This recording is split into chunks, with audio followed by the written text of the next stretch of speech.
പിന്നെ ഭയങ്കര ഡാൻസും കളിയും പാട്ടും, അതുപോലെ അമ്മയും അച്ഛനും അനിയനും ഇപ്പം എന്താ പറയുക, വന്നു കയറിയ പെണ്ണ് എന്ന് വിശേഷിപ്പിക്കുന്നുണ്ട്. പക്ഷെ അവരുടെ വീഡിയോസിൽ സ്വന്തം മോളെ പോലെ തന്നെ അവർ കണ്ടിരുന്ന ഒരു മോളായിരുന്നു മൃദുല.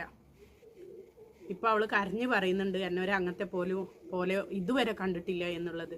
ഒരാ വീഡിയോ കരഞ്ഞുകൊണ്ടല്ലാണ്ട് ഞാൻ കണ്ടിട്ടില്ല കേട്ടോ. 2 തവണ പ്രവീൺ ഇട്ട വീഡിയോ ആയാലും കരഞ്ഞുകൊണ്ടല്ലേ മക്കൾക്ക് കൂടുതൽ അങ്ങോട്ട് സ്നേഹമായിരിക്കും. അപ്പം ഞാൻ പറയട്ടെ, അടിച്ചമർത്തലുകളാണ്, നമ്മൾ ചവിട്ടിത്താഴ്ത്തലുകളാണ്. അപ്പം അതിന് നിന്ന് കൊടുക്കരുത്. നമ്മൾ സ്ട്രോങ് ആയിട്ട് നിൽക്കണം ആരുടെ മുമ്പിലായി കഴിഞ്ഞാലും എന്നുള്ളതാണ്. മൃദുല പറയുന്നുണ്ട്, ഏട്ടന് കൊച്ചു എന്ത് കളിച്ചു കഴിഞ്ഞാലും ചിരിച്ചുകൊണ്ട് ഫേസ് ചെയ്യുന്ന ഒരു സ്വഭാവമായിരുന്നു എന്നുള്ളത്. അതുകൊണ്ടായിക്കോട്ടെ, ആരായിക്കോട്ടെ, നമ്മളൊരു സ്റ്റാൻഡിൽ നിൽക്കണം. ഒരാൾ നമ്മൾ തലയിൽ വന്നിട്ട് ചവിട്ടി മെതിക്കാനുള്ളൊരു ഇടാക്കിയിട്ട് നമ്മൾ കൊടുക്കാൻ പാടില്ല എന്നുള്ളതാണ്. അത് ഒരു പ്രാവശ്യം കാണിച്ചു കൊടുത്താൽ പിന്നെ ലൈഫ് ലോങ് നമ്മളത് അനുഭവിച്ചു